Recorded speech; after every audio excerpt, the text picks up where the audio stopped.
Welcome back to Big Trouble in Little Podcasts. I'm Andy. I'm Chaz. I'm Joe Dubs. I'm Zach.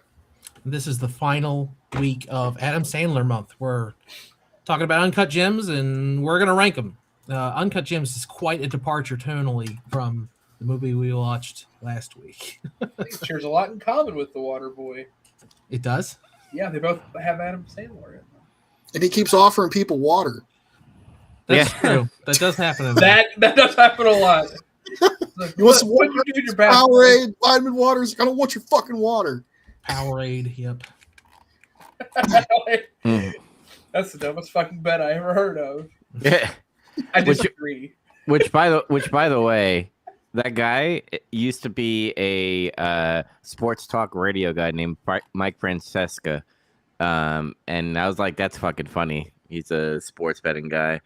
I hated I loved the movie, but I hated every character in this fucking movie. Everyone. I think that's kind of like the way it's designed, but none of you had seen this movie before, is that right? Yeah. That's true. Even though no one had seen it before, Zach, you're the one who chose this movie. Did you choose it for any specific reason, or do you just know, hey, that's supposed to be a decent movie, we'll choose that? I remember hearing about it in 2019 when it came out, and it was like, oh, this is an Adam Sandler movie. It's like serious, and it's good. It's really good. And I was like, yeah, I think I want to see that. And then I just never got around to seeing it. And it sort of feel like its reputation just kind of grew as a good movie over the years. And I was just like, yeah, let's watch this movie. Fair enough. So, I was trying to think about what makes this movie so good, like coming into this podcast, and I realized I like this movie for a lot of reasons that there are no other movies that have that don't have those elements that I like. But it's hard to put my finger on it. Like Dubs was saying, like everyone in this movie sucks. Yeah, pretty much everybody does suck, and not in like a silly Seinfeld, It's Always Sunny kind of way. It's like everyone in this movie sucks in like a real way. Like everyone's like has addictions and is a scumbag and is violent, and everyone's got major real problems, not silly stuff. Yeah, I mean, this movie has one thing, and I don't know if it's like, I don't know if it's a flaw or a feature. It's the Blight Town of film takes, I guess, but you literally can't believe anything anyone says. Yeah. No. Throughout the whole movie, they don't like tell you that right away. You have to just kind of pick up on it as the movie goes on. But then you think back to everything that's been said. Like I remember even as much as like throughout the movie, them like gradually figuring out how much money they were going to give for The Rock, and then he's like, oh, okay, well, he was going to do 175, so we'll do that, right? And he's like, okay, yeah, I got 165 in this bag. And then, like, later, like, they're ripping through the bag, and there's only 155 in here. And I'm like, motherfucker, is everyone lying all the goddamn time in this movie? or like the fact that you find out, like, he keeps taking other people's shit and, like, pawning it. Oh, dude, it's fucked. Like the Michael Jackson necklace, it's like you just thought it was a necklace he had. You only find out later it belongs to that guy. Yeah. Oh, yeah, like the watches, the dude's watches that works for him. Well, what's funny is they have so many little side bits of that type of thing going on, but they never resolve, never even go back to. They're just kind of happening. It's just showing how much of a clusterfuck this person's life is with the decisions they make. It's got to show. Look, he owes money everywhere. He's lied to everyone. Yeah. Absolutely. His job is lying. That's what his job is. He just lies. I also feel the movie lies to you too, because it's written and directed in a way that makes it look like Adam Sandler's character is doing some like big plan, but in the end he's just like betting on it and hope. He's essentially, just winging it. Everything's like off the seat of his pants all the time. He's like, I'm going to take this money. It's not mine, and I'm going to turn it into a bet, or I'm going to take this person's thing and I'm going to pawn it. And I'm going to turn it into a bet. And when I get my winnings, I'm going to go back and get the thing back that I pawned and give it back to the guy. And I'm going to have more money. And it's just all that shit all the it's time. so how he stressful wins. too. It's so stressful when he like seemingly might have like fixed whatever's going on. Like he's got so much charisma. Like you want to. He's so unlikable, but you want to root for him in a weird way because it's like, oh, maybe he's going to get this figured out. and then he just fucks it all up. It's Well, just here's the cool thing about that I realized watching it this time, and I'm the one who has actually seen the movie before. But something I realized, like I'm rooting for him the same way I would root for a sports team. Yeah. That's exactly what it is. I wouldn't get along with any of them, but I'm watching the game, and you have a team that you want to win. And in Uncut Gems, Howard is our team. We want him to win, even if we don't like him. Yeah, no, it's exactly what it is. Or like I don't know, a guy in a Scorsese movie. Oh, that's true. All this, like this. It's just kind of ironic because he went on to kind of produce this movie. It's like you think about the protagonists of like Goodfellas or Casino or some shit. It's like they're not really good people at all, but you want them to win somehow. They just give you something, right? Yeah. Like, yeah, and like you said, there's like nobody that's likable. It's like you even like want to feel kind of bad for his wife, but then she's a kind of a bitch. She's a bitch because also, she probably made her that way. Been through a lot as far as we can tell. Yeah, exactly. I mean, I don't know how much of it she's a Jewish American princess, or how much of it is she's also just it's both, just like that way. Like again, she has every right to be that way specifically to him because of what's going on. So it's like, okay, that's justified, but it's not enough for you. Like again, not enough of the story is just rooting for her. Like I don't know, and the movie is. I kept trying to like explain it because I watched this in clinic. And it was actually nice that I like watched it in small doses as opposed to just all at once. I think I had a heart attack. Together. Oh man. I just sat there and I was like sweating, and the nurse was like, "Are you okay?" And I'm like, "This is stressful." She's like, "You mean suspenseful?" It's like, "No, stressful. Like, this is not suspenseful." That's right. I told this movie will raise your blood pressure. This movie's too much. Yeah. This movie does something that I don't see a lot of other movies do, and it is about like he's got this gambling addiction, basically an addiction to winning or whatever, to making money. And in any other movie, any other script would be he needs money, and then he makes this big miraculous bet and comes up with the money, and everything else would be like in support of that. In this movie, he has an opportunity to pay off his debts like 3 times. Yeah, exactly. No, that's exactly it. And that's why this movie's so much better than other movies that do the same thing, is because that keeps happening, and we keep seeing him like destroy himself. He just can't control himself. That's exactly what it is. It's just self-destructive behavior in a loop until it finally just actually kills him. Yeah. And of course, with how the movie ends, I knew that's exactly what was going to happen, but everything in me was rooting that like it would resolve a different way. But I knew that's exactly what was going to happen. Yeah, like the moment it was relief, it's like, oh yeah, he's gonna let that guy go, and he has just pissed the wrong guy off. Like there's no way, like that guy is not going to listen to anything. He cannot con his way out of it, and sure enough, yeah, bullet to the head immediately.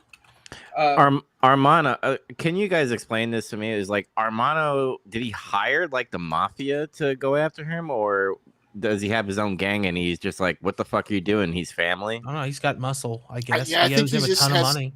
He's probably got his own outfit. That's like the surprise that I like halfway through the movie, where it's like he owes a ton of money to this guy, and then he goes to Passover, and the guy's there, and you pieced like, wait, is that the same guy? Oh my god, they're related.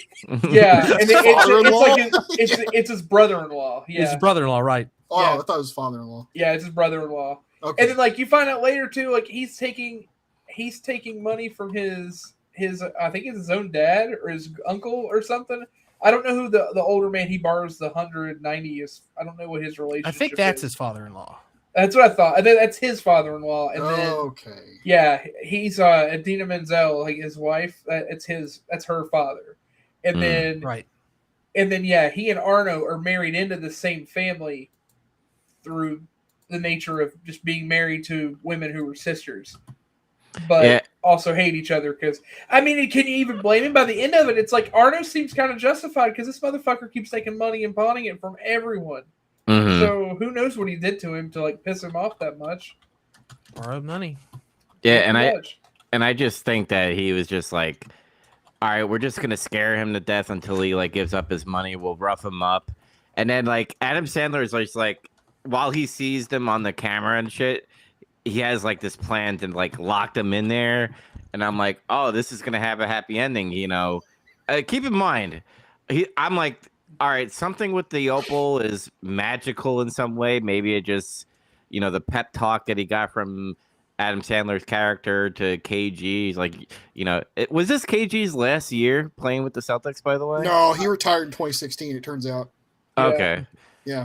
I love that that's like the focus, though, especially this movie being made after he actually retired, but it's like the focus, just a random point in his career late, and that's kind of the focus. And they play this weird thing where they're trying to like make parallels between the character in question, like Howard, and then KG. Like, and again, they give you that pep talk, and I fucking love that pep talk because like through the whole time too, you're just sitting there. If you're in like the position that KG's in, KG represents the audience watching. It's like, what the fuck are you putting me through right now? And then he goes off on that random ass tangent about, no, we're gonna prove him wrong. You're gonna go out there and you want to show them that you can still do this. Yeah, that's how you win.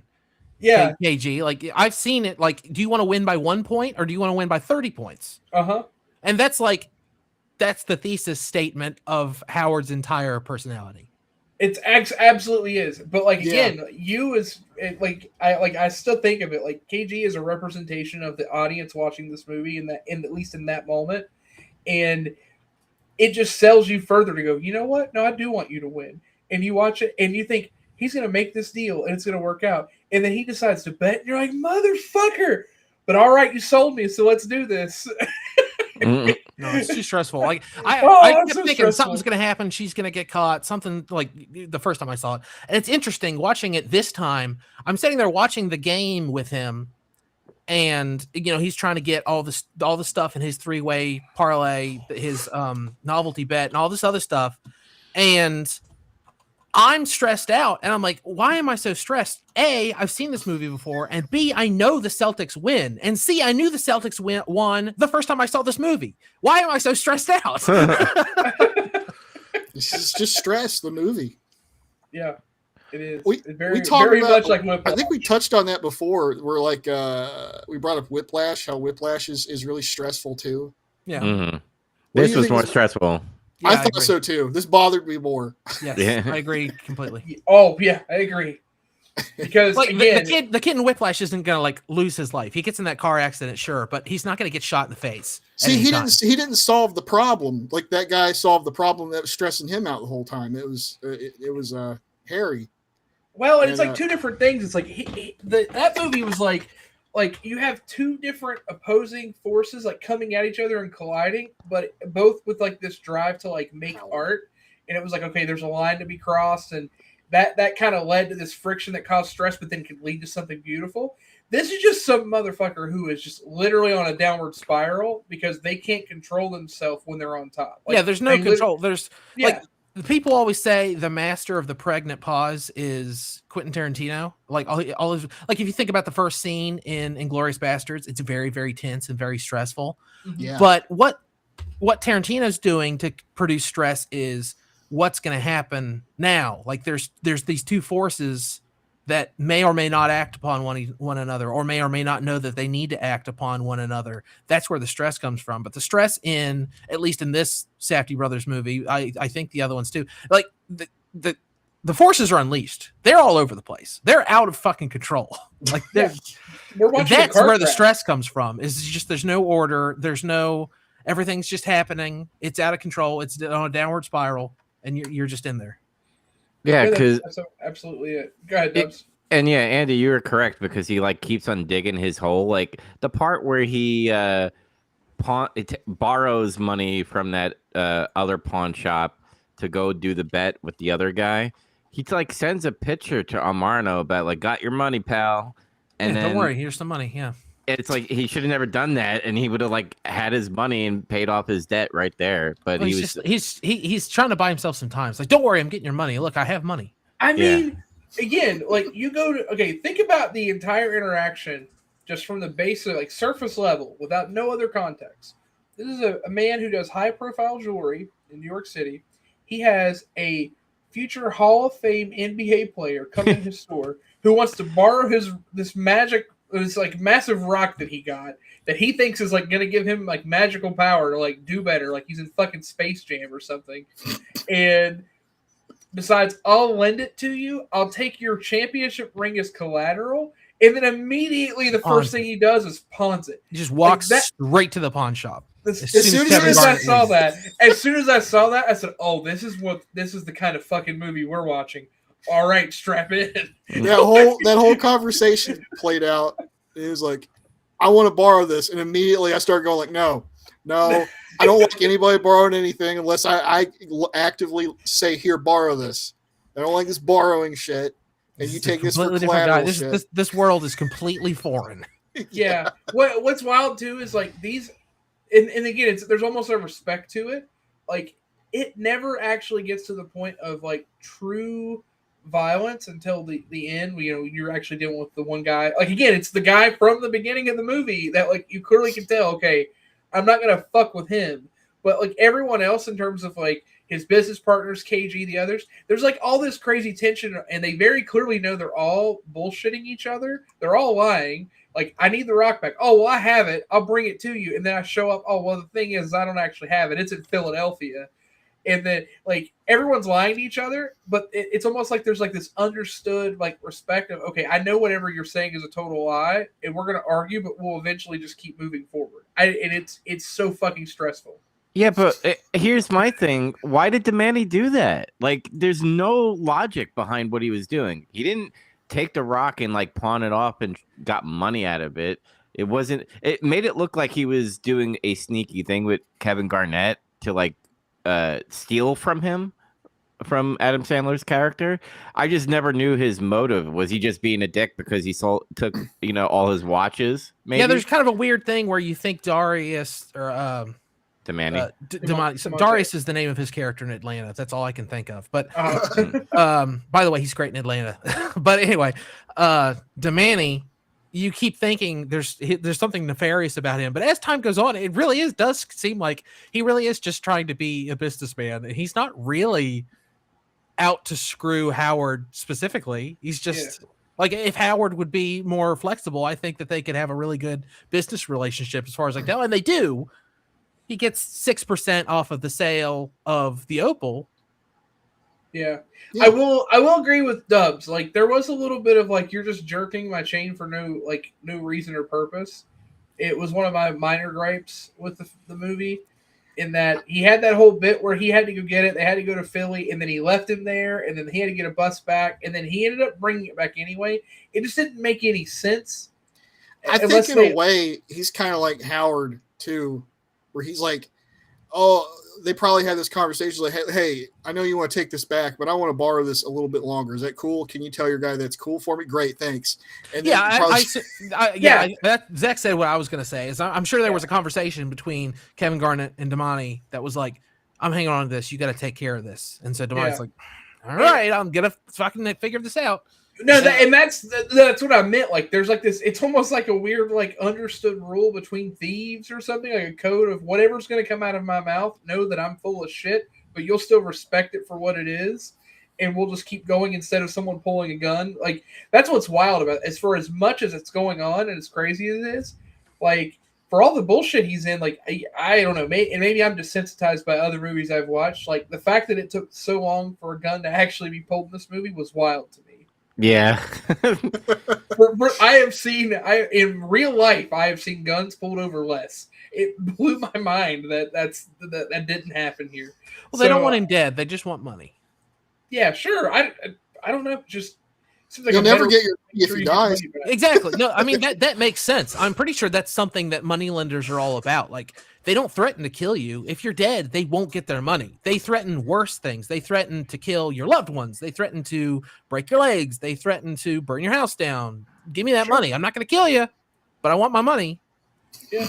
No, for sure. If anything, I meant it more for Adam Sandler. Like, I was surprised so many different times he didn't just pull a gun to protect himself. Like, I don't know. And again, we're in New York. I don't know. I think it was a little jarring, I guess. Maybe like I said, maybe it's weird. Like, I'm desensitized by other bullshit movies. I think that would have ruined his character for me a little bit. Yeah, he comes off like too much of a high-strung, stereotypical, neurotic Jew guy to want to pull a gun on somebody. Yeah. I think like.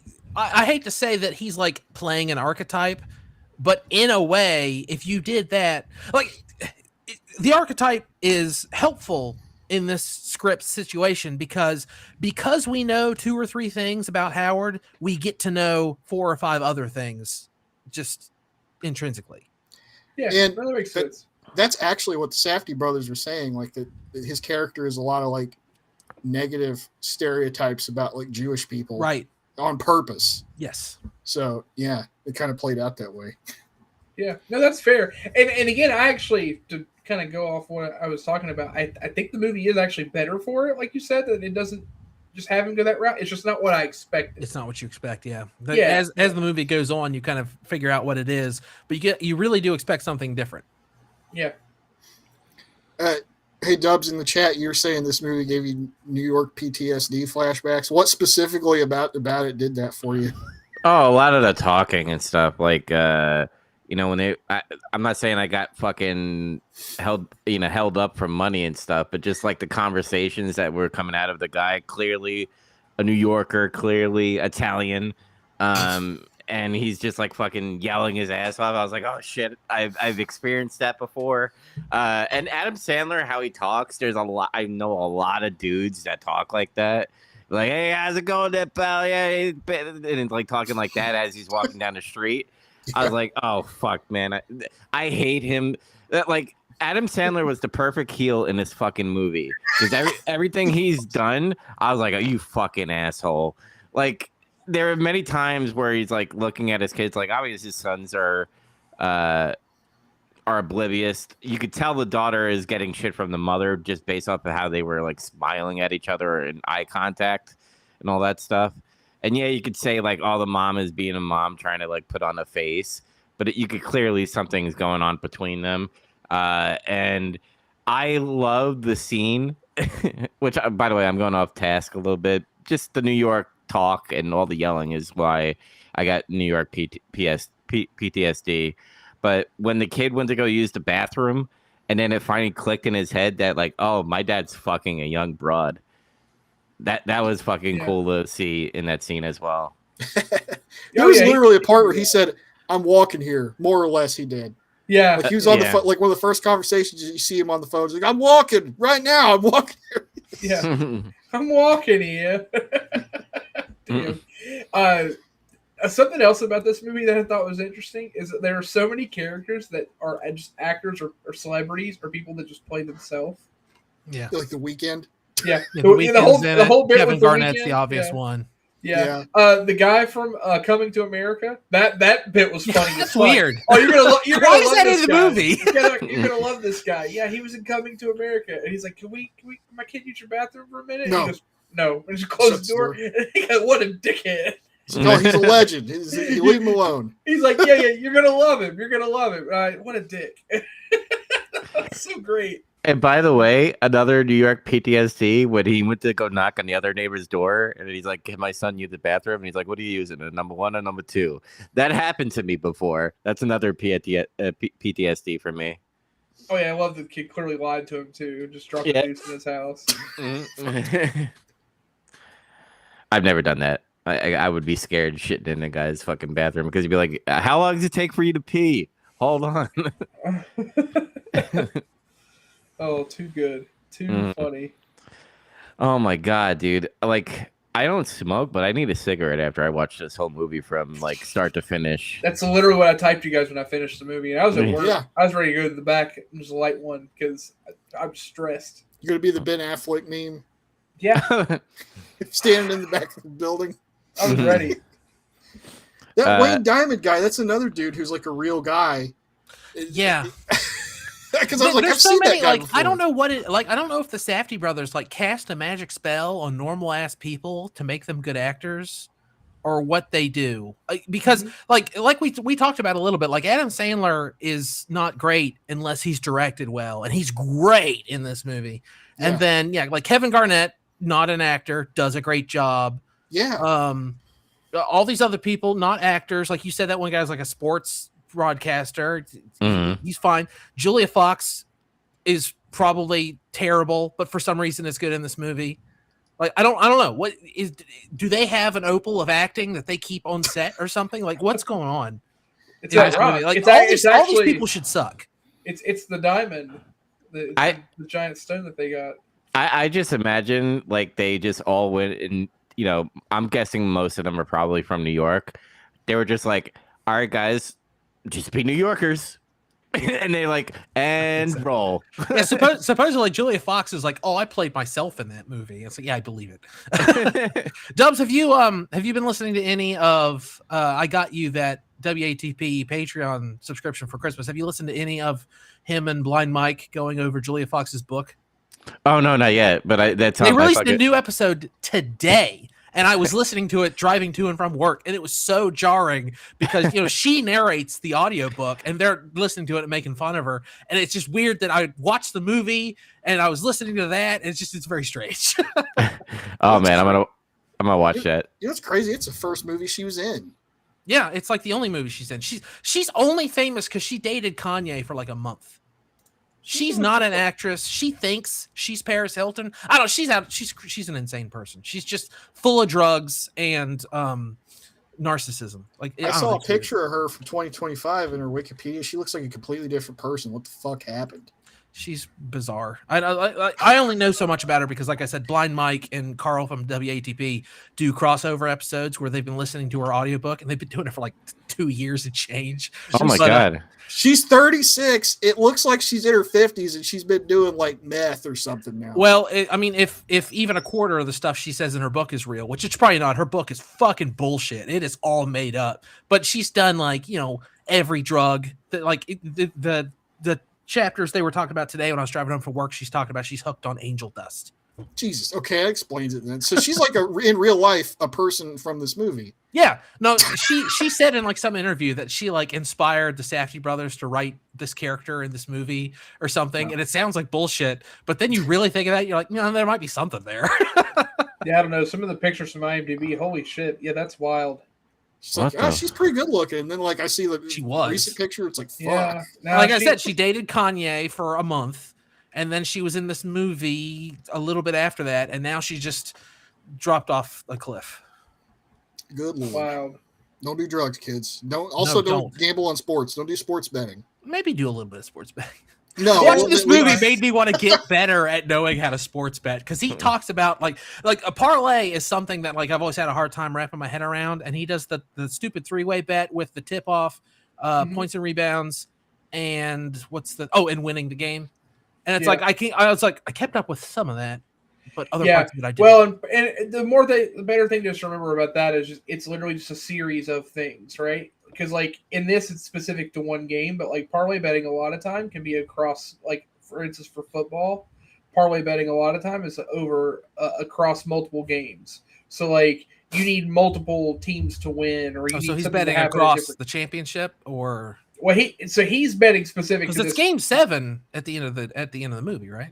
Right. He's betting specific to just the game that he's betting on, as opposed to he talked about a parlay earlier in the movie. Yeah. So for instance, a parlay in NFL betting would be it's a week 3. I would bet on this game and pick the winner, and then I would bet on this game and pick the winner, and I'd bet on this game and pick the winner. And then if there's other optional side betting, I could pick an over under, or I could pick this running back's going to get this many yards. Or, right. So you have all those extra things. But I mean, at this point, the poly bet stuff's crazy. You can bet on anything. And that's thanks to, what is it, Kalshi or whatever.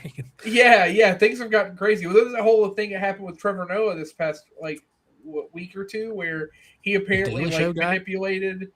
He manipulated the betting because he said, what did he say, potato salad or something at the Grammys? What the fuck? Yeah, he literally said, "Oh, you guys are welcome at the," because someone had a bet out there. It was like 100 to 1. He would say potato salad, so he looked it up and said it. Okay, that's funny.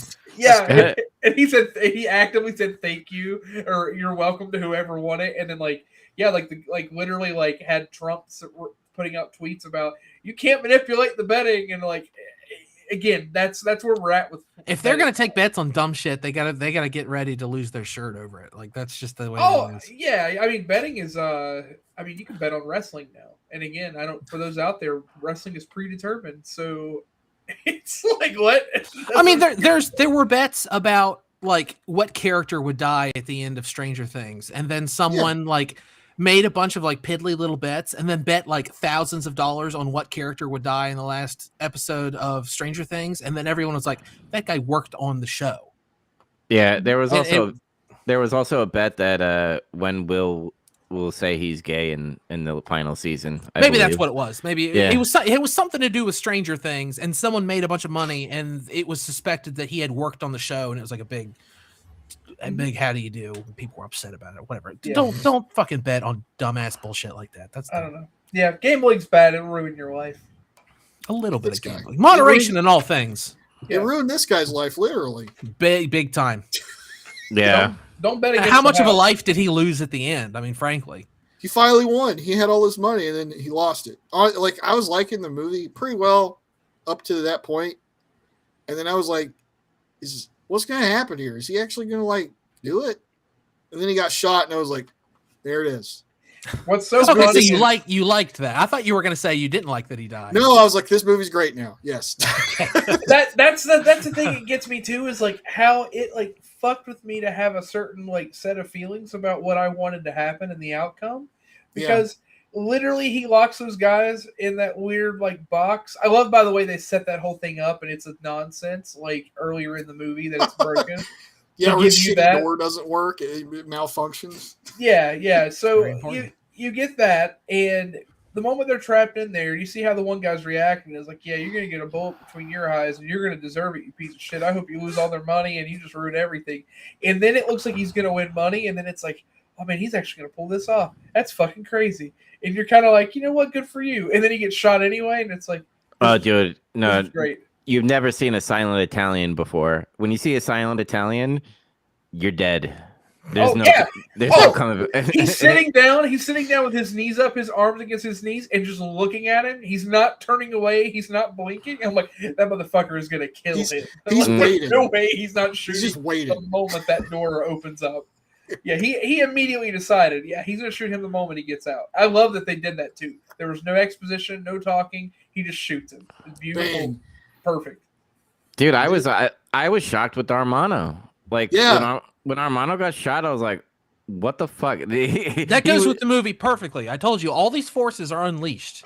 They're completely out of control. There's no reason. And he was the wild card. Violence is off the leash now, and violence is just happening. Yeah, no, I like that they went that way, because like it's literally just he was the wild card, and then immediately just says, you know what, fuck it, we're just gonna rob him and take everything he has, and we're gonna get the fuck out of here. He got sick of his boss's shit. He says, get those electronics, get the bags. Yep. Something else I wanted to talk about that I kind of forgot about. I really liked it the first time I saw the movie too, but then it gets overshadowed by everything else. I really like the opening scene of this movie. It's like you've seen the trailers for Uncut Gems, and you sit down to watch Uncut Gems, and you're in a stone mine in Africa, and they're like, someone's been injured, and like a bunch of stuff's happening, and they're not subtitling anything. You're like, what's going on? And then you go into the gym, and that really cool song plays. You're like, I can live in this. This is all right. Oh yeah, they do that. They do that at the ending too, when they go through. Yeah, it goes into his gunshot. He goes into space and get ruled. And it plays that music. That. Yeah, I was like, it plays like Tangerine Dream music. I mean, not literally, but it reminds me of Tangerine Dream. Yeah, no, for sure. But what about the transition from like the fucking caves to the colonoscopy? Yeah, that's great. That is good stuff. Yeah, I was like, and when I turned on A24, when I turned on this movie and I saw the A24 logo, I'm like, how long is this fucking movie? And I'm like, 2 hours and 14 minutes. I'm like, yeah, let me strap in. I put on my seatbelt because it's going to be a fucking long ass ride. I really enjoyed this movie, even though I was stressed out like the whole time. I'm actually glad I didn't have an energy drink, because I probably would have had a heart attack. Yeah. Oh yeah, no, my heart was flickering. I was already 3/4 of the way through a Celsius, and we were not going back.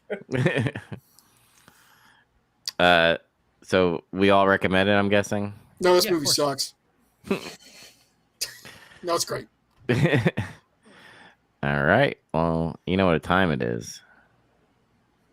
It's ranking time. It's time to rank. I love this. This should be a pretty simple go of it. Yeah, I'll go ahead and just jump in there, because I was the first to post my points. Not that it matters. Everyone could have had them written down beforehand, so it's relevant. But I think this is a first. We have the exact same rankings. This is a unanimous points. First in Big Trouble history here.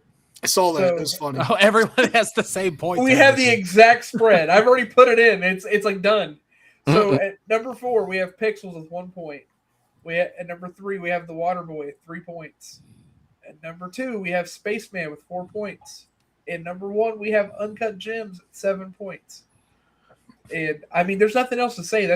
I feel like that really stands. I feel like Uncut Gems. I will say this: that movie lived up to every bit of hype people gave it. I would not blame anybody if they watched that movie and hated it, because it's definitely not for everyone. It is a black coffee taste, but if you like it, you really fucking like it. And I like it a lot. And I can't I wait like it to watch it again, but it'll be at least That's 2 why the years. scores are so perfect. Yeah, I'll absolutely love watching this movie again, but it's gonna be a while. It's just like Whiplash for me. Like I can't watch that movie again for a couple of years. Yeah, there's a criterion of Uncut Gems. I keep almost buying it all the time, and I'm like, I don't know if I'm gonna sit down and watch Uncut Gems yet. But we had to do it for this. I should have bought it, but I didn't. It's on HBO Max. I just watched it there. Now I want to buy it. I'm putting it. Oh shit! It was on HBO Max. I fucking rented it on Amazon. Fuck me. Oh Yeah. yeah, I thought you knew. I Yeah. watched it on HBO Max. Buy the criterion. I might, because Maybe. this is probably one of my favorite Adam Sandler movies. I like when he does the serious shit too. I think it's my favorite. It must be. I can't think of anything else that would come close. Yes. Yeah, I think it's my favorite too. Mm-hmm. Who would have known that Adam Sandler movies could bring us all together on the same wavelength? We should all I don't know, give it to like our governments and stuff and make them watch Adam Sandler movies. They might think the same. I mean, we did choose like some pretty. Everything was pretty obvious. Uncut Gems is like Oscar bait, deep Safdie Brothers nonsense. Spaceman tried really hard. Waterboy is the Waterboy. That's your control is Waterboy. I agree. And then Pixels is just trash. Like we knew. I chose Pixels because I thought it would be trash, and it was. Yeah. I thought you would have gave that 0 points. That was the only surprise for me. I know what it was. It was the creator of Pac-Man. Like there's just Toru Utani. That's right. He gets a there's point. like little bits in it that like entertained you enough. Yeah, that's the thing. Like if we'd have watched like Jack and Jill or something, it probably would have been 0. I gotta leave room on the curve for stuff like that. Yep, that's exactly why I gave it a point. Pixels, it was a waste of my time, but I did take something away from it. That Kevin James would make a terrible president. Yeah, I don't know, Woody. Speaking of Kevin James, That's speaking of Kevin James, what the fuck happened at the Super Bowl? Why was he holding up okay, and why was he crying? Was that real? Did he get stood up, or was it like a marketing thing? I don't know what he's talking about either. Yeah, I have no idea. All right, so it's part of the weird thing that happened during the Super Bowl, besides the fucking stupid political thing. That game must have been horrendously boring because all I've heard about is this stupid like star nonsense gossip stuff. Yeah, so Adam Sandler was wearing a hat, and there was a camera angle where it just showed the Patriots logo. He was wearing a hat that had both the Patriots and what was the other? Oh, Seahawks on there. And the fucking story was, oh my God, Adam Sandler is now a Patriots fan because Patriots and Jets are rivals in the division, and he's a Jets fan.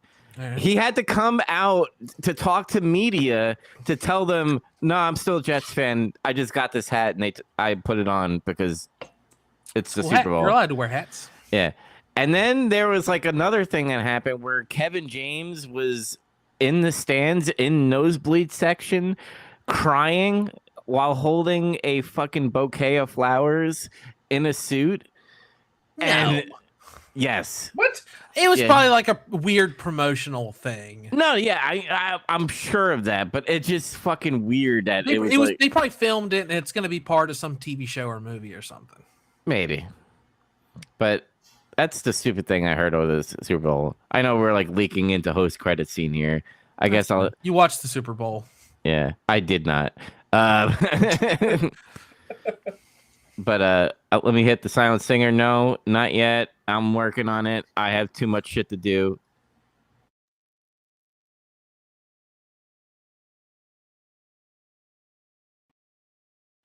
It's Sting. He unmasked and it's Sting. There you go. Yeah. All right. So I mean, we'll get around to what we individually did, but just curious.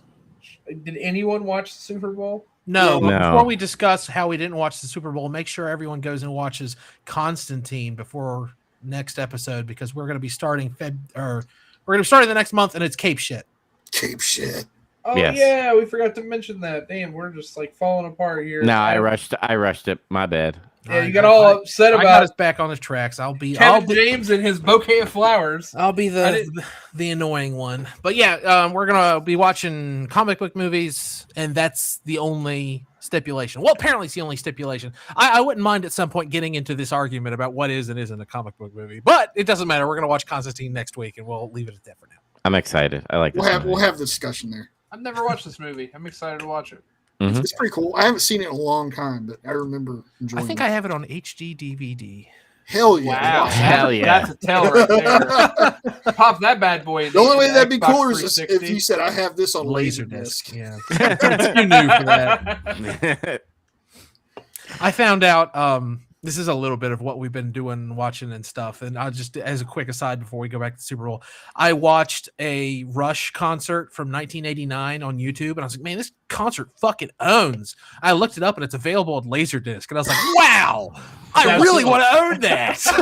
I don't have a Laserdisc player, but I really want a Rush, a show of hands from 1989 on Laserdisc. And then I saw it's also available on VHS. I'm going to own that. That's a done deal. I'm buying it on VHS. Hell yeah. How much is it? I like $5. Oh, that's The Laserdisc, on the other hand. Oh, yeah, that might be a little more. But yeah, no, the VHS on eBay is like $5. I was like, I'm just gonna buy that. I deserve this. But yeah, it ruled. I love Rush dearly. I was sitting around drinking beers and watching that, and then I tried to watch Getting Some Color, and I got bored. So then I tried to watch Fuck you. and then I tried to watch Turbo Blaze, and I got bored. So I went and finished it. You guys were streaming versus each other, and I was like, "Oh man, which of my friends do I support? Oh man, these guys both suck." it's I don't watch wrestling, and you guys were like right in the middle of Pokemon stuff, and I was just lost. And like I said, I'd already had a beer and a half, and I was like, I can't. That's too funny. The people in the chat were not being helpful. Yeah, Which we're not one? Gatekeeping community. Oh yeah, but we don't have a lot of people. No, Yeah, we said weirdos that show up and be like, who's better, The Miz or The Undertaker? It's like, what the fuck? That's funny. That's cool. Who's better, The Miz or Andre the Giant? What? So for No, real, dude. did none of the four of us watch the Super Bowl? I haven't watched the Super Bowl in like 5 years. No, I don't Yeah. watch fake shit like that. Yeah, listen. Now that we're not talking about wrestling, let's talk about the Super Bowl. I don't watch fake shit like that. More people need to wake up to the fact that it's fucking work. I'm telling you. Oh, that was too good. The Illuminati already figured it out. They get together at the Grove and they figure out who's going to win the next 5 Super Bowls. At the site of the fake moon landing. Yeah. It's just like all this politics shit. It's also work. I'm just saying. Yeah. So yeah, I didn't watch it, which is weird because I normally would watch a Super Bowl if I Yeah, had if anyone any, would, I like, thought it would fight. be you or Dubs. But no, I don't have. This is like actually, I didn't realize it was on Peacock. I actually have Peacock, but I was thinking, I've not had access to most games this season. I've just kind of followed on my phone to see how the Lions would do. So I've just not been as invested this year, and then I don't give a shit about either team that played, and I don't know, just wasn't my thing. So if it had been easy to watch, I could see myself having watched it. But yeah, it was on like Peacock or something. I don't fucking have that shit. Yeah, I don't really care about it. And then not to get political about it. It's just strictly from the sense of You watched Kid Rock though, right? Yeah, of course you did. Oh yeah, absolutely. Bad Bunny, I obviously like is a big international star. That's great. I guess.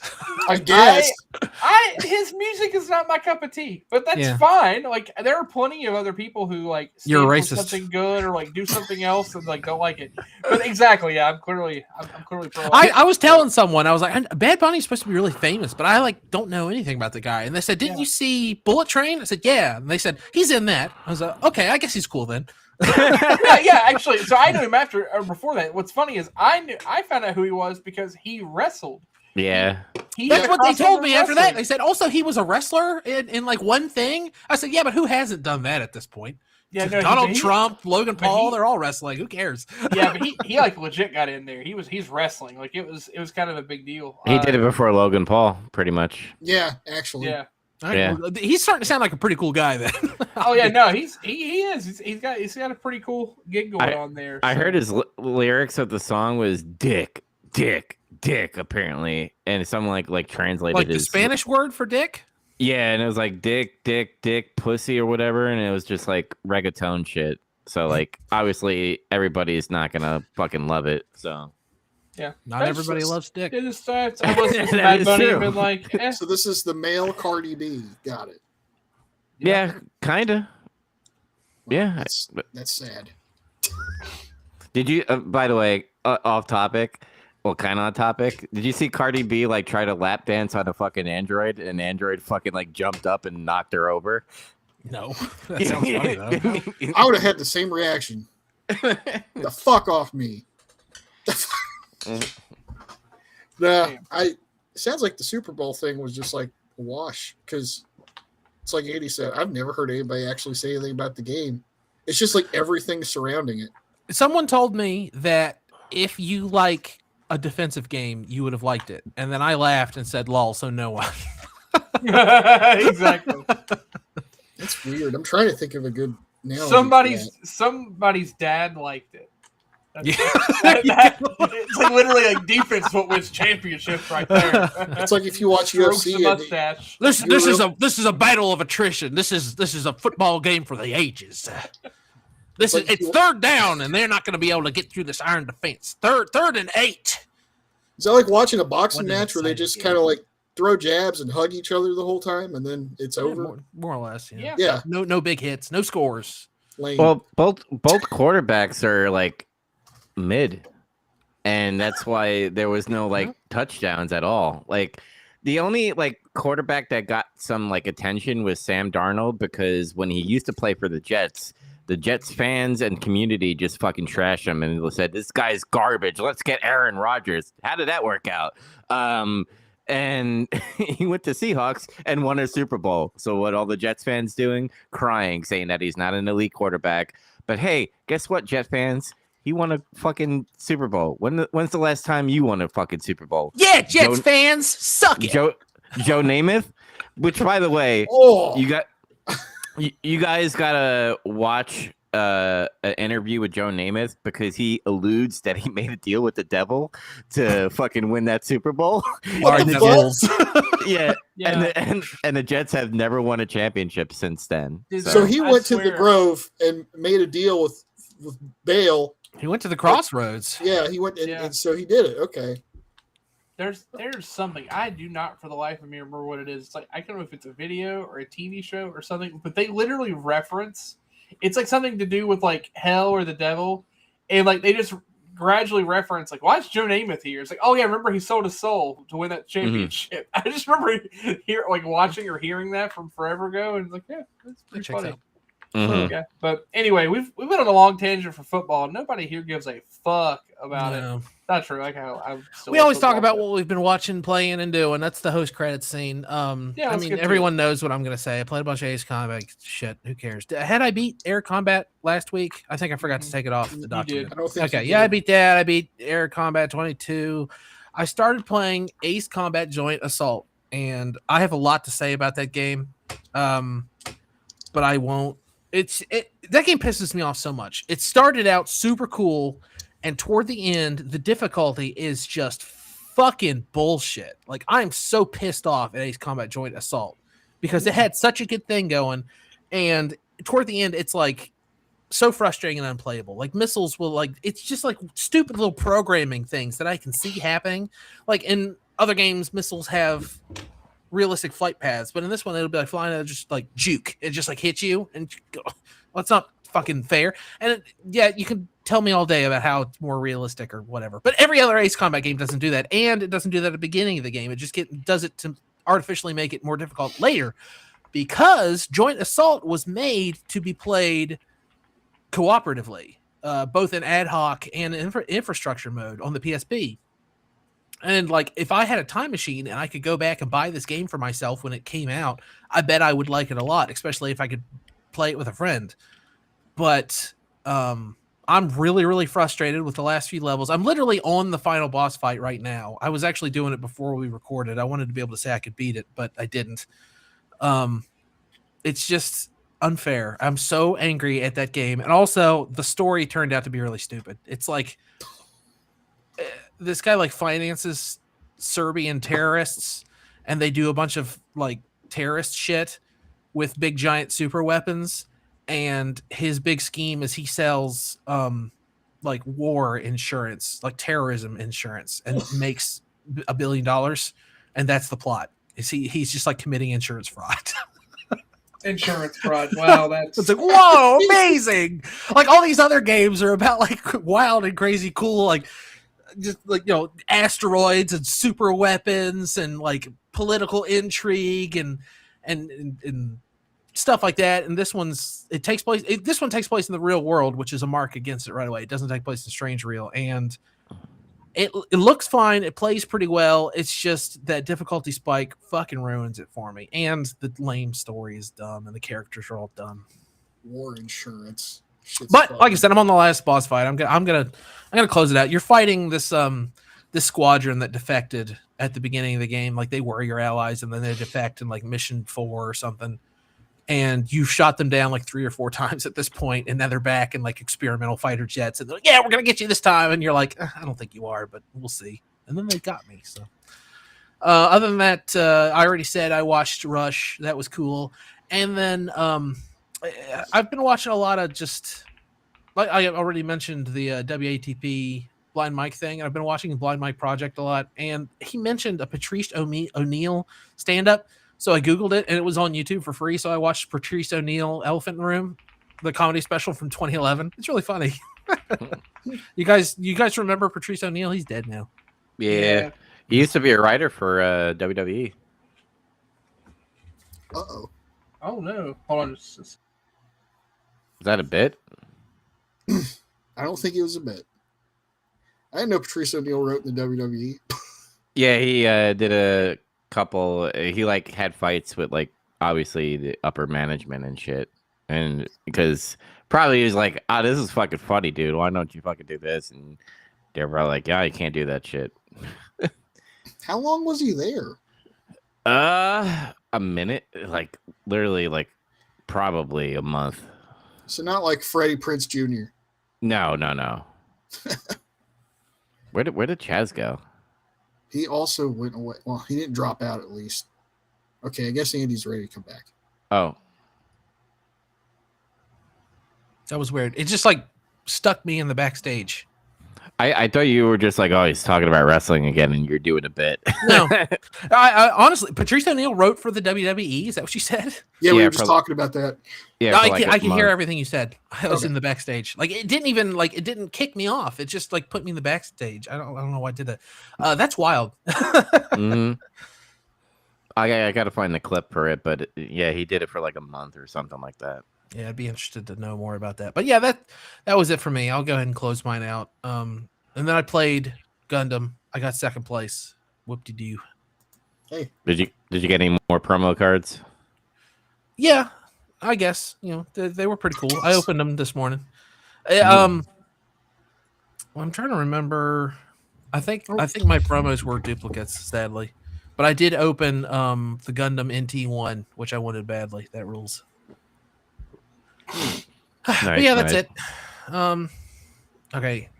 I guess speaking of Gundam, Zach, why don't you go next? Oh, okay.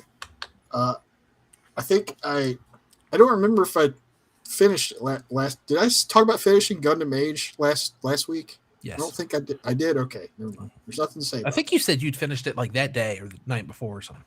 All right. I watched the movies though, because now I don't have to watch a whole show. I watched X, like Ty West's X from like 2022. Oh yeah. And it was pretty cool. I've been meaning to check out that trilogy for a while, and finally got around to starting. It's like X, Pearl, and what's the other one? Maxine. Yeah. Yeah. And Mia Goth's in it. She's like the big like horror movie girl now, I guess. She's the it girl in horror movies at the moment, it seems.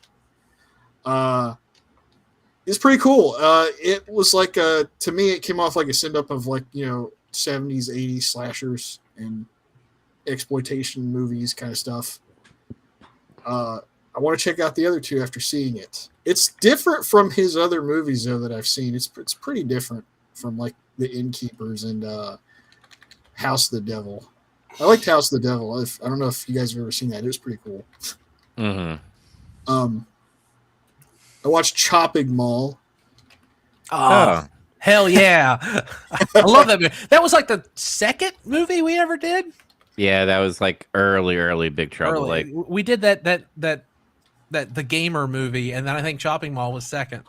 Mm-hmm. So you guys liked it. Yes. Oh, yeah. silly ass low budget B movie shit. Yeah. But it was fun. What's really weird though is like I see people on. I roll my eyes at people sometimes that do these analysis of like films, and they try to say they have like these themes in them, and I'm like, I don't think that's what they were going for. Like somebody was trying to attach like this movie's about capitalism and Reagan's economy and Reagan's administration. And I'm like, this movie was originally called Killbots. You know that, right? Like, I don't think it's about. I mean, consumerism, I guess. Is it? Just I don't know. It takes place in a mall, and it's like it's. I mean, it's not about that, but it's there. It's there. I mean, that's the backdrop, though. It's not really like doing anything with any of that. I mean, George A. Romero's Dawn of the Dead is pretty much a take on consumerism. That works because what's in the mall? What's like populating around the mall and everything? Zombies. Zombies, and zombies buy shit pretty much. I get you. So yeah, what's the link here? Robots? Like, I don't know. It's the mall, probably the mall. Yeah, I don't know. I haven't seen it in a few years. I just know it's in a mall and there's shops. And point being, at some point, a motherfucker's head gets blown up. That shit, I laughed out loud when that happened. That was amazing. Rules. That's memorable. Like, point being, I just think sometimes people just stretch that too much sometimes. Like, this movie is about these themes. I'm like, is it? Like, sometimes the fucking, sometimes a cigar is just a cigar, man. Also, one of my favorite lines in the movie is when they blow up the first robot and they go up to it and they're like, "What is that?" And the guy says, "That's robot blood." I'm like, "You mean fucking oil? Like, what the hell are you saying?" Like, but I also watched The Ninth Configuration. The fuck is that? That is a movie that was directed and written by the guy who wrote The Exorcist, like the original Exorcist story and the screenplay and everything. He didn't direct The Exorcist though. William Friedkin did, and but he went on to direct this movie later. He tried to get William Friedkin to do it, but he wouldn't do it. I don't know what the circumstances behind it was, but he just ended up not doing it. It's the whole reason I found this movie was I think I was like, something came across my feed and linked me to Reddit where I saw an image from this movie where there was an astronaut on the moon and he planted the American flag and he was like praising or looking up at an image of Jesus on the crucifix on the moon. And I was like, what the fuck? That's a wild image. I was like, what is this movie about? And I read about it, and it's about like some psychiatrist who works in the military goes to like a facility that's like in a castle in the Pacific Northwest where they keep like a castle. A castle. Okay. Apparently there is a real castle up there, but there's like veterans in the military who like got combat fatigue and they're fucked up and everything. He's there to like treat them. And a lot of them, it's like there's no real good explanations for what happened to them. Like one of the guys was an astronaut. He just cracked like before he was going to go up to the moon. And I can't really talk about the rest of the plot because it turns into this thing where it's like it's what's going on is not really what it seems, and you spoil the whole movie. There's not what these fucking images. It's not what you think. But yeah, I gotta see this movie. It's fucking weird. I think you'll like it, Dubs. I think you'll actually like it. It's dub shit. I rented it on Amazon. It might be kind of a dub shit movie, but I think you guys might enjoy it too. I'd say it's a little challenging. It's different. Oh fuck, Tom Atkins is in this. Nice. Yeah. I ended up liking it. I had to like sit there and think about it for a little bit after I got done with it. I'm like, yeah, I think I do like this movie. Fucking Herschel from Walking Dead is in this movie too. Yeah. Yeah. The guy who plays Father Karras is like one of the characters in the movie too. Nice. It was cool though. Played video games. I've been playing the same video games. They're like, long-term engagements. I played Gundam card game too. And I've mostly been experimenting with like new deck builds I've done. I think my AU concept is toast, brother. I just don't think it's strong enough on its own. No. They shored up Titans in this set at least, but yeah, AU didn't really get any new good support. I still think that new Zeta Gundam biosensor is a really good unit. I've fucked a lot of people with that, where it's like, I got the O out, I'm gonna fuck you up, and then I'd be like, oh, you do? And then I just put that out and I make their attack 0 and I kill it. And it's just like, you got nothing now. Feels pretty good. I've also been playing Celestial Being deck. That's like, you get most of the stuff in that new starter that's out. But there's some cards in the new set too. And it's pretty, I think it's, this concept's strong. It just feels like there's some stuff missing from it right now. Like noticeably, there's not a lot of good mid-range units in it. I think it's like that to me. That's like where the weakness is right now. There's like no good level 4 units besides like the Dynamis that links to lock on. That's kind of all there is. But other than that, I don't got much else to say. That's pretty much all I've been doing. All right. Well, we were already talking about card stuff, so we'll pivot to Chaz, who did card things. I did the exact same thing I did last week. I played some Pokemon. I watched some more Soden speedrunning vids. I played a little more Super Mario Wonder. Watched some Parks and Rec. I did finish Fallout Season 2. Finale was good. Looks like they've got a little more gas in the can, so they're going to keep making that. It was pretty good. And actually, now I got what you were saying. Remember you told me before something about Macaulay Culkin becoming Caesar or Kaiser? So I guess it was at the end of the season, because that's what happens. He ends up becoming Kaiser. Yeah, I haven't seen the series. I just heard he like corrected one of the like producers to how to say it, and they were just like, "No, you're gonna say how we say it." Yeah. So yeah, it's he actually did that, which is pretty cool. So yeah, as far as back to the Pokemon thing, because I literally have nothing else. It's just been a lot of work and then this stuff. I did do a couple local streams, so I casted the last weekend's Turbo Blaze trials, and then yesterday I actually did a conquest with my teammate, and I got to showcase a couple of community decks, which I had never played, but I've seen a lot and respect those players and got to do that, which was really cool. And then I actually helped run a small GLC event locally today, which was cool. So yeah, lots of that. Also, one other thing, and I'm almost like kind of like half ashamed to admit it, but it's technically a game, and I've technically been playing it. But I've downloaded a mobile game recently and been playing it, and it's like not anything. But it's funny because it makes me think of something Dubs would play and get pissed off about. Like I found my own NHL. Oh God! There's like this golfing like PvP mobile game where you like do like just like single single holes against someone else in real time. And if it ties, then you go and you like drive off to see who can get closest to the pin after, and it's really bad. And I've sunk way more time into it than I should have, but I've not purchased anything because it is riddled with microtransactions. And I'm actually pretty decent at the game. I usually only lose if my opponent like has purchased a shit ton of microtransaction balls and stuff to like get bonus abilities. So I'll take that. But yeah.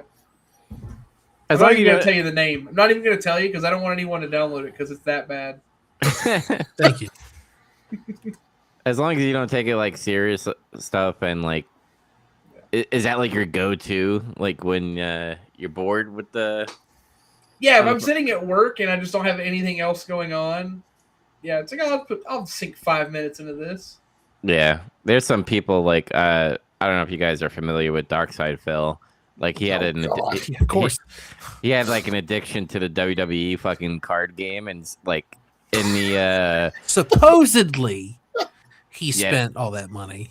Yeah, he went to bankruptcy court, and he had to talk about like how he spent $400,000 on WWE cards and stuff in the game. You know what? He should watch Uncut Gems. Holy shit! He doesn't have any self-awareness. I don't think it would work. It's true. Yeah, he'd be like, fucking Jew.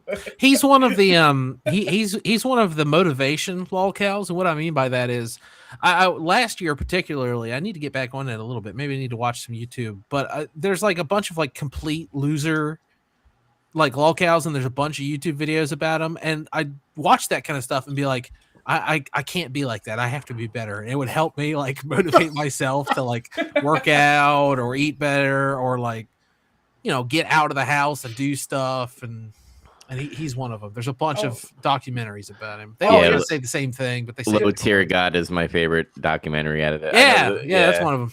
Yep. Yeah, to like I guess play off of that a little bit. Actually this morning I got up early and I worked out for the first time in a while. I've worked out one other time in your life. It sucks, doesn't it? I worked out like 3.5 weeks ago, and then I got flu. And then I just haven't been able to find the rhythm to get back to working out. But today was the day. That's good. Yeah, speaking of working out, I guess we'll pivot to Dubs. What have you been doing, buddy? Not working out. But I did fight in Wong's estate, and I have finished Stranglehold. So we are ready, boys. Whoa, we're ready. Yeah, we're ready. We just gotta fucking schedule that shit now. Yes. Just never said anything. You did it stealthily in the background. Because I got tired of you guys making fun of me. And no, I did not watch Hard Boiled yet. I'm gonna watch that after. You're supposed to watch it first. It takes place first. I know. I like God pretty cool. Damn it! He did it in reverse order. That's fine. You can watch Hard Boiled anytime. You're gonna enjoy it. I gotta ask. Did you already pick the game that we're going to record next? No, not yet. I will. What were your two options again? What were the two options? NHL 94, 95, and 96. No. We're gonna. It was either Dino Crisis, and I think it was fuck. What's that one game? Well, I'll get back to it. Starfield. That's what I'm playing right now. That was Fear or Max Payne. Yeah, Max Payne. I think was the other game. It sure was. Comment on I this. said that. This episode, if you want it to be one of those things. Well, I was just going to say, in the time it took you to beat Stranglehold, I actually beat both of them, so I'm ready. We'll do the next one, too. Okay. I'm just being an asshole. He'll do it, though. As soon as you announce what it is, he'll beat it that weekend. Yeah, I'm gonna message you after you make the announcement. Hey, I've already beaten it. How'd you do that? Right, let's go.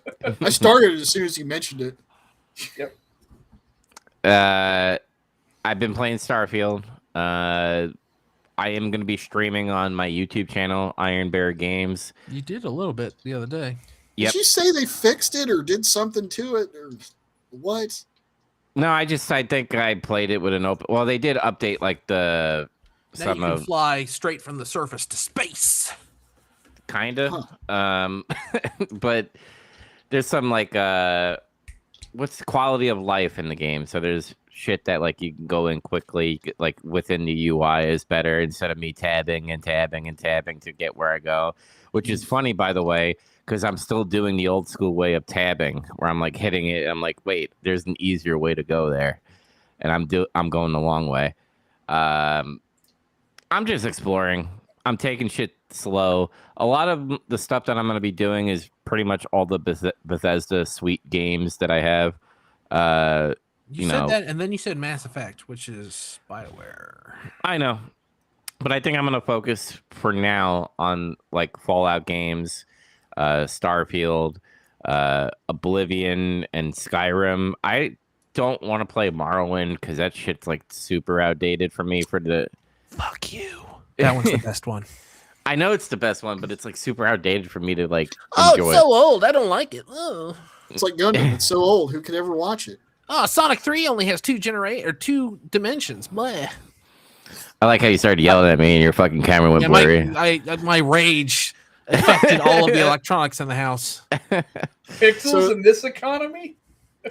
So the theme is Western open world RPGs post 7th gen. That's the theme. There you go. That's kind of very specific. That means that he can play 2 human.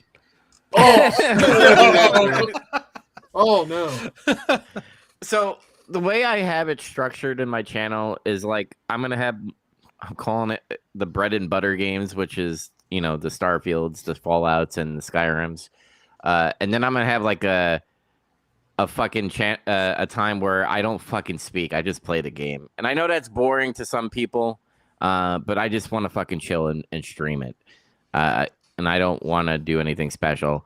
And then I have like an event thingy I want to do because I always say I want to play Dark Souls, but I think I'm gonna do a challenge where I like every stream I get 100 deaths, and if I die 100 times, I end the stream, and then we'll do it the next time, or something like that. But you need to have something that like counteracts that. Like people can do something that make you play longer. Give me money. Also, if you just got good, then you wouldn't die 100 times. I know. That's why I'm gonna practice. That's the name of the stream: dying 100 deaths. There you go. I was gonna do 100 times or 100 ways to die in Blighttown. I was gonna do some fucking sports related thing. I was like, oh, it's gonna be the March to Dark Souls, like, you know, March to Madness and all that stuff. I was like, nah, that's stupid. Nobody's gonna get it, and they're gonna be like, "Where's the brackets, bro?" I don't need that fucking. Do you want to play Dark Souls? Like, are you looking forward to it? Yes, I've been actually watching a lot of videos on how. Okay, it'll work then. That's the thing about Dark Souls. You can't just be goaded into playing it. You got to be like, I really want Dark Souls to work. I want to play this game, and then when you play it, you'll be like, oh, I get it now. Then it'll all lock in. Yeah, I've learned like I don't have to fight everything, and I should know that because I play Resident Evil. You don't have to shoot every fucking zombie. You can just like walk around them or run away. Yeah, but no skeletons, no. Yeah, I don't need that shit. But yeah, so keep an eye out on Iron Bear Games. The reason for the name, I have some fascination with bears. I don't know. I'm not a furry. Fuck all of you that think I'm a furry. He's not a furry. He's just a gay man.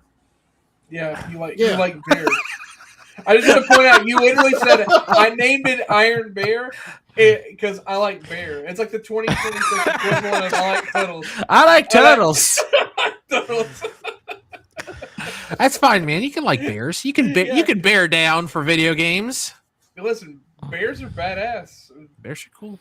Bears beats Battlestar Galactica. Hell yeah. Is that it? Did you do anything else? I watched Meg 2, the fucking bot thing, whatever, the Meg bot. No, it's an AI robot. Megan bot or Megan. Yeah. Oh. Yeah, I watched the second one. I didn't see the first one. I know what the first one. I know what the first. Yeah, I know what the first one's about. It's like AI, spooky, like Android killing people. But the second one, they take it to the extreme level that there's like this Elon Musk creating a fucking AI weapon, and Meg has to save the world. What? Yeah. Hey, have you ever And- seen Ex Machina? Yes. That's some dumb shit right there. I like that movie. Yeah. I actually that's another movie I watch. I watched that, and I talked about Discovery, right? Last one about the discovery of the afterlife, and they started killing each other. Yeah. I was okay. thinking Star Trek Discovery for a second. I was like, you did? Why? No. I peaked because I was like intrigued about Starfleet Academy, and I watched this. I was like, "What the fuck am I watching? Is this Star Trek?" I watched a couple YouTube videos about Academy, and they've all been. I mean, they're all hyperbolic and like over the top, but still, that show looks like a disaster. I kind of wonder if they were just like 3 of those. There you go. I think they're leaning into like the Slay Queen thing, like Slay Queen, I'm the fucking captain of the ship type of thing. Because usually, feature's female, buddy. yeah, but usually the anti woke YouTubers will be like, they see a female and they go like, "Oh my god, Slay Queen! Oh, they're fucking married to." That's the thing is there's like that knee jerk to the other way, but apparently even if you're like if you approach it reasonably, apparently it sucks regardless. Okay, good. That's what I've been led to believe. I don't know. Maybe Red Letter Media will make a video about it. That's the only way I'll ever know for sure. Yeah, but yep, that's all I've done. Okay, well, as everyone just heard, make sure you go to was it YouTube or Twitch? It was YouTube, wasn't it? Yeah, YouTube. I mean, I'm gonna like multi-stream to Twitch, but Twitch has no discoverability. YouTube does, so that's why I'm leaning in focus on that. Go to YouTube specifically. Follow Iron Bear Gaming there, and while you're there, make sure you also Iron Bear Games. It sounds like a coffee or something, but yeah, follow that. And while you're there, make sure you also follow Big Trouble in Little Podcasts because we're there and we're on Google and iTunes and Spotify and we're everywhere you want to listen to us talk about ranking movies. And while you're on YouTube, you also follow everyone. Getting some color, get Turbo Blaze GLC, and follow me. I'm over there on Big Trouble Rips. I'm opening cards. I'm opening Gundam like crazy lately. I got so many alts the other day. I got 3 in one day. Hell yeah. You're being greedy, and sometimes you're like, I've opened up 2. Let's open up another one. I opened up 2, and I got 2 alt arts back to back. The 2 out of that box. I was like, there's no way my luck will get better. And then later that day, I was like, fuck, I need to open more packs because I really want to get a red Gundam, which is a rare, but it's like one of the more common rares. And I thought, we'll see what happens. I'll open these hanger packs. I got freaking one of the most expensive alts in the whole set. So yeah, I don't know. It's just insane. It's just luck. Just now all my luck's gone. Of course, then I opened that Gundam NT1, which is exactly what I needed for that deck. So I don't know.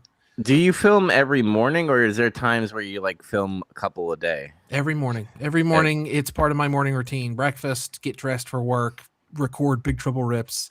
The only time I didn't is I went on vacation. Well, sort of vacation. I visited my sister for Christmas, and I was there for 2 days, and I recorded 3 episodes. And then each morning while I was there, I mastered and uploaded them. So I only did half the work of a morning then. But yeah, otherwise it's every morning, card time. Nice. But all right. Follow all those things. Follow us here. Go watch Constantine. Hell yeah.